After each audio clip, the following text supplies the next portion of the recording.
The chapters in John 13 through 17 are some of my favorite in the scripture.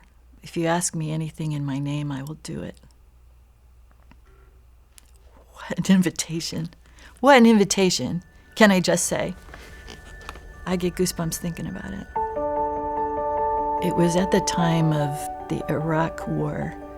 So you might remember at that time there were Scud missiles.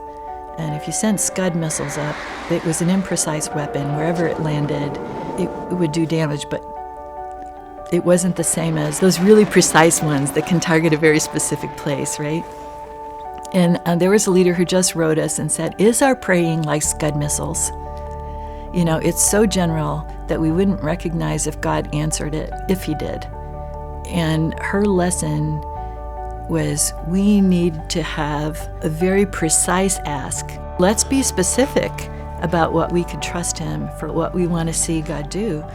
Like, how limited am I in terms of what God might do because I just haven't asked? When we ask him very specific prayer requests, I'm not exactly sure how it works,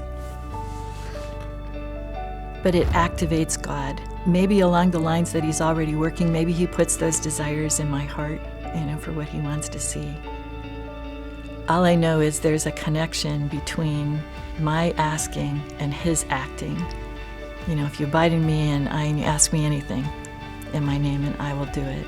If we'll go to him, not just with what's going well and what we want to see him do, but also with the parts that are making us scratch our heads, thinking, why is this going the way it is? I just look at it and I go, there's an opportunity here for us to partner with God, to see his kingdom built.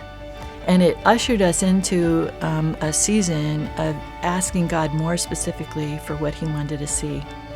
And I sat there, and again, you have the picture of over time, things that God has done with my jaw just hanging open, gobsmacked, basically, for everything that God had done, that as we are paying attention to what's on his heart and asking him to do those very things, that he will do them. And I can't think of any greater privilege. Sometimes we look at prayer as kind of last resort. I don't know what else to do, so I'll pray. I'm like, let's flip that, because if there's anything we should do first, it's to pray. So I look at that combination of prayer, of faith, of believing God for what seems like the impossible, and see that God had done it and was doing it and will continue to do it.